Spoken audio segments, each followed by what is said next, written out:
अस्सलाम वालेकुम रहमतुल्लाहि व बरकातुहू। उम्मीद करते हैं कि आप तमाम हज़रात खैर वाक़िफ़ से होंगे। आज की ये वीडियो बहुत ज़्यादा अहम होने वाली हर वीडियो की तरह कि याद रखिए, टेलीविज़न देखना, टीवी देखना हर सूरत में नाजायज़ है, दुरुस्त नहीं है।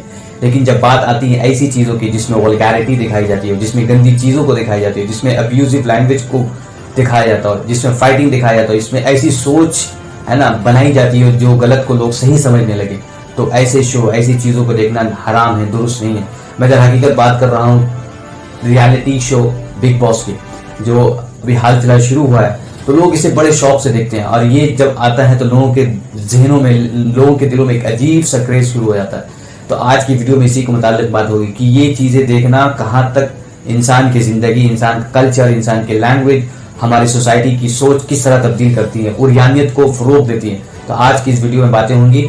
तो एक चीज़ बताता चलूँ, जो लोग चैनल पे नए आते हैं उनकी एक अटेंडेंस होती है। अटेंडेंस का तरीका ये है कि सबसे पहले आपको ये करना है कि चैनल को करें सब्सक्राइब। यकीनन वीडियो पसंद आ रहा है तो लाइक करें, और अगर नहीं आ रहा है तो कमेंट सेक्शन में लिख के बताएं, इंशाल्लाह उसको दूर की जाएगी। चलिए इसको जानने की कोशिश करें Islamically, worldly and logically. Big boss समझने से पहले हमें इसके कॉन्सेप्ट समझने की ज़रूरत है कि ये कॉन्सेप्ट क्या है। बिग बॉस एक ऐसा घर है, एक खास मुद्दत के लिए, पीरियड ऑफ टाइम के लोग उस घर में जाते हैं, लोग उसमें ठहरते हैं और हर एक चीज़ आवाज़ के थ्रू बताई जाती है। आपको कब उठना है, कब सोना है, कब खाना है, इसी तरह आपको कैसे गुजारना है, आपको कौन से टास्क दिए जाएंगे, कौन लोग बाहर जाएंगे, तमाम चीज़ें आवाज़ के थ्रू बताई जाएगी। और एक बात याद रखें, ये बिग बॉस ये जो कॉन्सेप्ट है, जो बिग बॉस जो रियलिटी शो है, ये किसी से छिपी नहीं है, ये इल्यूमिनाती का शो है। ये असल यहूदियों की एक कॉन्सेप्ट है, उसी के थ्रू इसको चलाया जाता है। एक आंख का होना, इसी तरह ऐसी आवाज़ से पूरी घर को कंट्रोल करना जिसको ना लोग देख सकते हैं, ना समझ सकते हैं। तो ये उसी की एक साजिश है, उसी का एक कॉन्सेप्ट है, ताकि लोग ऐसी चीज़ों को माने जो इस्लाम के अंदर इसकी पूरी तफसील बयान की गई कि क्या बोलते हैं, दज्जाल आएगा, दुनिया को कंट्रोल करेगा, हर एक चीज़ तफसीलन बयान की गई। ये दर हकीकत ये मौका नहीं, इंशाल्लाह कभी मौका मिला इसको तफसीलन बात की जाएगी। तो मैं ये कह रहा था कि ये इसकी कॉन्सेप्ट होती है। इसी तरह थीम ये है कि अब वो अलग अलग थीम लाएंगे बिग बॉस वाले, इस साल जंगल थीम होगा, इस तरह सर्कस थीम होगा, इसी तरह अलग अलग थीम लाके घर को उसी तरह सजाए जाएंगे, उसी तरह तैयार किए जाएंगे, ताकि लोगों को भी उसी तरीके से ढाला जाएगा। दर हकीकत ये समझे, लोगों को भी उसी, अगर जंगल थीम है तो लोगों को जंगल में रखा जाएगा। इसी तरह अगर आपका सर्कस थीम है तो लोगों को सर्कस जिस तरह दिखाई जाती है उसके अंदर गेटअप तैयार की दी जाएगी, तो लोग उसके अंदर अपने आप को ढालेंगे। तो ये दरअसल होती है थीम।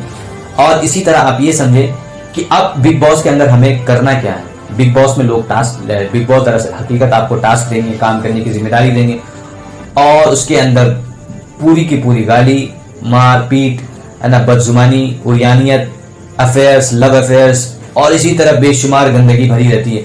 और यही चीज़ अगर देखी जाए तो आपकी कल्चर, आपकी लैंग्वेज, आपकी सोसाइटी, आपका यूथ, हर एक चीज़ तब्दील हो सकती है। हर एक चीज़ इन चीज़ों की वजह से बहुत ज़्यादा अफेक्ट करती है। इसी वजह से कहा जाता है जो मूवीज़ में या टीवी शो में जो दिखाई जाती है वो हमारा समाज का आईना होता है। जो चीज़ अडॉप्ट की जाती है टीवी के अंदर, वो हमारे समाज में जो होती है। तो ये दोनों चीज़ें इंटरकनेक्टेड है।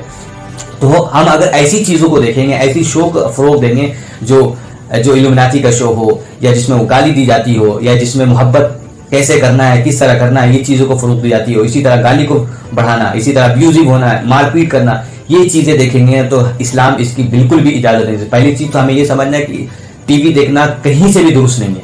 तो ये चीज़ हो गई। और अगर ऐसे शो देख रहे हैं जिसमें पूरी की पूरी गंदगी चीज़ भरी है, पूरी की पूरी चीज़ वल्गर भरी है, तो याद रखें आपके लिए तबाही और तबाही है। तो ये चीज़ हम मुसलमानों को और तमाम हिंदुस्तानी को बचने की ज़रूरत है ऐसे शो से।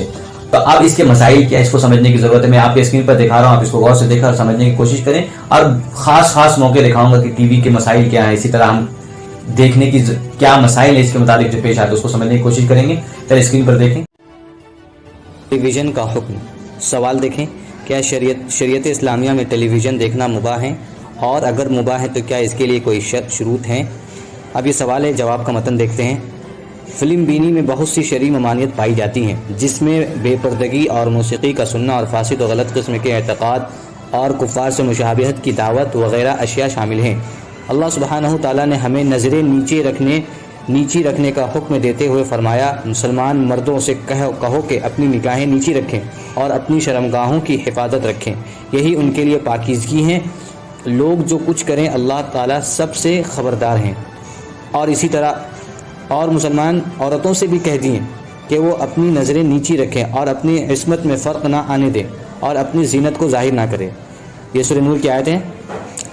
जब शर्मगाह की हिफाजत में असल चीज़ नज़रें नीची रखना है तो अल्लाह सुब्हानहू व तआला ने सबसे पहले इसी को जिक्र किया, और अल्लाह सुब्हानहू तआला ने आँख को दिल का आईना करार दिया।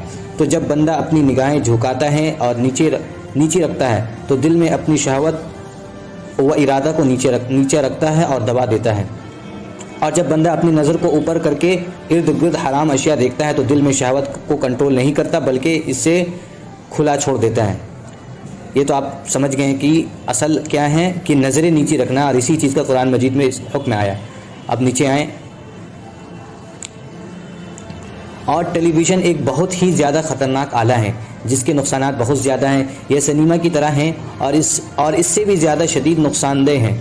इसके मुतालिक लिखे गए हैं किताबचों, और अरब ममालिक और गैर अरब ममालिक में इसके बारे में जानने वालों की कलाम से हमें ये इल्म हुआ कि ये एक बहुत ज़्यादा नुकसानदेह और मुसलमान के अक़ीदा और अखलाक़ियात पर बहुत बुरा असर पड़ता है और मुआशरे के लिए नुकसानदेह है, क्योंकि इसमें गिरे हुए अखलाक पर मुश्तमिल ड्रामे पेश किए जाते हैं और बेपर्दा औरतों के तस्वीर और गंदी तस्वीर और तकरीबन नंगी और बेलिबास औरतों को पेश किया जाता है, और इसमें कुफ्रिया मकामात और गलत किस्म के तकारीर पेश की जाती हैं, और कुफ़ार के अखलाक व आदात और लिबास में इनकी मुशाबहत की तरगीब दिलाई जाती है, और कुफ़ार के सरदारों और ज़ुआमा की ताज़ीम और मुसलमानों के अखलाक को तर्क करने और मुसलमान उलमाए किराम और कायदीन इस्लाम की तहक़ीर होती हैं, और उन्हें नफ़रत दिलाने वाली सूरत में पेश किया जाता है जो इनके साथ हक़ारत आमेज़ रवैया रखने का तकाज़ा करती हैं, और उनकी सीरत से एराज़ का सबक दिया जाता है, और मकर फ़रेब और चालबाजियों